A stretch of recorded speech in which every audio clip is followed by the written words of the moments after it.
பிள்ளைங்க படிச்சு என்ன பண்ண போடுறாங்க?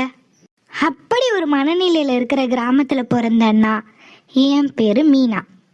எப்படியாவது படிச்சு சொந்த காலில் நின்று என் தங்கச்சியை படிக்க வைக்கணும்னு நினைக்கிறேன். PhD வரைக்கும் படிச்சு முடிச்சுட்டு ஆராய்ச்சிகள் பண்ணிட்டு இருக்கக்கூடிய நம்ம ஹீரோ. என் பேரு கதிர். இப்படி வட துருவம் தென் துருவமா இருக்கிற 2 பேருக்கு நடுவுல எப்படி கல்யாணம் நடக்கும்? நான் ஏழை, இவரு பணக்காரரு. நான் படிக்காதவ, இவரு படிச்சவரு. எங்க 2 பேருக்கு நடுவுல இருக்கக்கூடிய மோதல், காதல், திருமணம், அதுக்கப்புறம் வரக்கூடிய சம்பவங்கள் எல்லாத்தையும் பார்க்க மறந்துடாதீங்க. மண் வாசனைக்கு நீங்க கொடுக்கிற ஆதரவுக்கு நன்றி. 25 எபிசோட கடந்து போயிட்டு இருக்கு.